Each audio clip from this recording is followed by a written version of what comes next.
Hey, welcome back, everybody, into the Postgame Pod here at Auburn Undercover. Nathan King joined by Patrick Bingham here inside of Neville Arena, where Auburn gets back into the win column and avoids what would have been a second straight devastating, crushing loss. And this Tigers team, their tournament hopes are hanging on by a thread right now, if they're even hanging on at all. We don't, we'll see what to make of this team on Selection Sunday. But to even have that conversation, period, you had to win this game tonight against LSU. Auburn does just that against a bad LSU team, 88-74.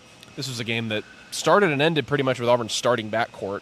Kevin Overton and Tahad Pettiford combined for 48 points in this game. I thought this was one of Tahad Pettiford's most in control games of the season. And Patrick, it played into his hands because LSU was so sloppy with the ball. They had 11 turnovers in the first half. The 11 turnovers in the first half alone. Auburn had 13 steals in the game. For a guy like Pettiford, when we've seen Todd play at his best, it's getting up and down the floor quickly, and LSU's turnover problems really played into that tonight. Yeah, I think Pettiford had multiple steals in the first half. 4. Had a drive, a big dunk, and just overall, it was his night. I mean, Kevin Overton also was pretty great, but you could just tell Tahad was in control of the offense. He felt comfortable, and it was almost like once he started getting those first few steals early, not like re-encouraged him, but kind of fired him up to like be even more aggressive on defense. And I mean, Steven said that was what he was most impressed with Tahad and Kevin was not the 40-plus points they combined for, but the defense. No surprise there with what we've come to expect from Stephen Pearl. Yeah, I mean, this was a bit of a slog early on. I think LSU led for technically the majority of the first half. I think there's only like a 40-second difference between the time LSU led, but it felt like LSU was ahead for most of the first half. But Auburn, I think their biggest lead was only 4. Yeah, it just kind of, and they shot at a really high percentage early on. They started the game 7 of 10 from the floor. They were above 60% for the majority of the first half. LSU was, but those turnovers, they just couldn't get out of their own way. If they hadn't had those turnovers, Auburn probably would have been in an even bigger hole. But to your point about the energy on defense, it felt like when Auburn settled in there, everything kind of fell into place. Look, this was a game you had to win for a reason. LSU's not very good. Their 2 best players have been out most of the season due to injury, but their best player since then is Max McKinnon, who I thought Auburn did a really good job on. He only had 3 points in this game. He hit his first 3 a transition where Auburn just lost him, and he hits a 3. Misses his next 5, so he's just 1 of 6 from the floor with 2 turnovers and 3 fouls. Stephen Pearl said after the game, and he said this week leading up to it, he was like, it would be nice if we could stop someone's best scorer, like take their best guard and take him out of the game. For one reason or another, Auburn was able to do that against LSU, and it was just clear this LSU team doesn't have much firepower. But regardless of who the opponent was here today, Patrick, it could have been Bethune-Cookman again. That game was close. That game was close. It could have been any opponent. You had to have this one after just the abject disaster that was Saturday against Ole Miss. Yeah, win's a win, which is true of basically any game from here on out, and just true of March in general. But maybe you could call it a get-right game. I'd be curious to know from your opinion how much of Tahad shooting better or the defense. I think plays was LSU's just not a very good team. You're just able to take advantage of that versus maybe they are. Maybe the Ole Miss game finally kind of was able for them to turn the corner. Yeah, I mean, Todd said it after the game, and this is kind of echoing what a lot of players have talked about all season. He said, we know how to guard. We know what this system is.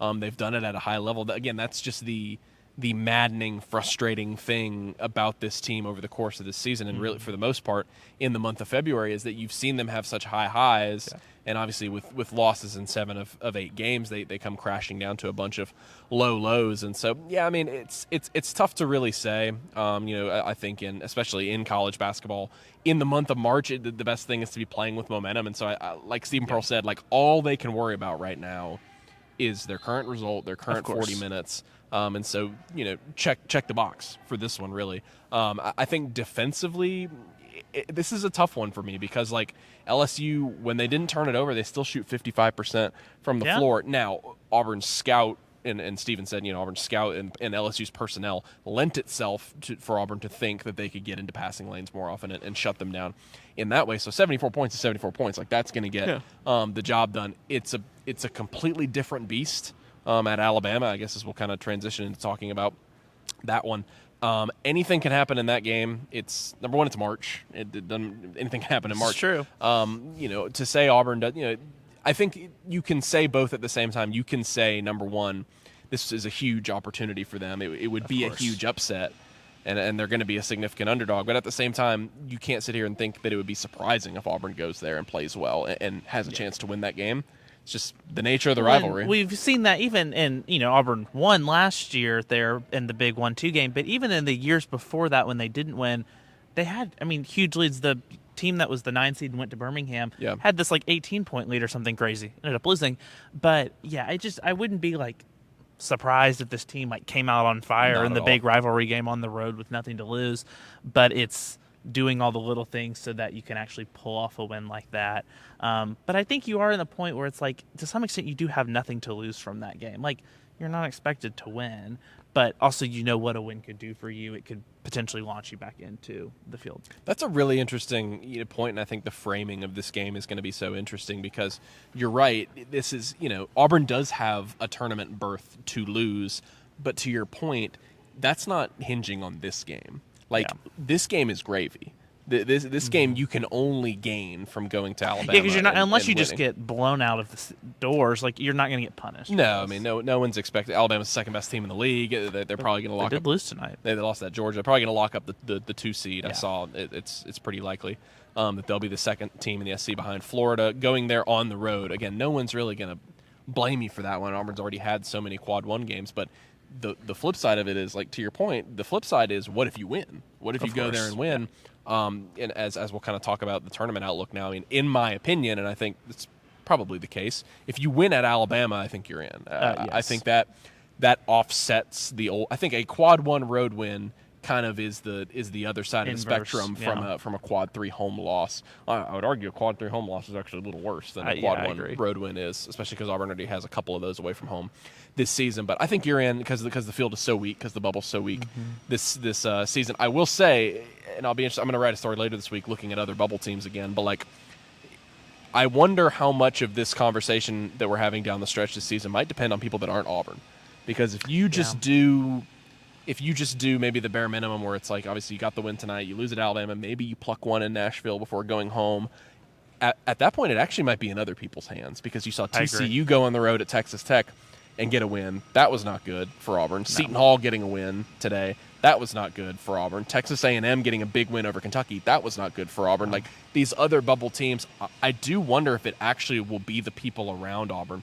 But at the end of the day, Patrick, again, all this team can do is take care of the game that's in front of them. And here on senior night, here in front of as good of a crowd as you could ask for a 9 o'clock tip-off, which I'm glad Stephen Pearl shared in all of our disdain for that nightmare of a decision by the SEC to have a 9 o'clock tip-off. It is now tomorrow, correct? It is tomorrow. It is now. Which is today. It is now the next day, and so there's a good reason for it. Actually, somebody brought this up.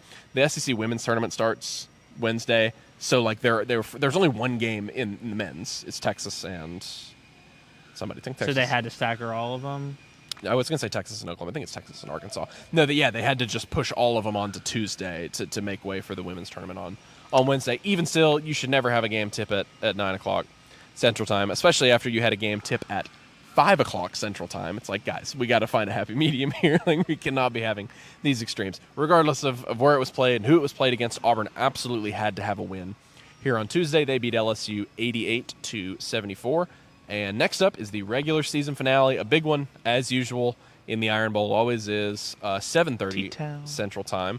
Patrick and I will be in Tuscaloosa, so we will catch you guys there and have a post-game pod for whatever happens. Surely it will be a crazy game. Those games usually are in Coleman Coliseum. So keep it locked at auburnundercover.com as we move here to the end of the regular season and into the SEC tournament next week in Nashville. And what lies beyond in the postseason for Auburn, we will see. For Patrick Bingham, I'm Nathan King. Thank you guys so much for joining us here on the post-game pod. We'll talk to you all soon.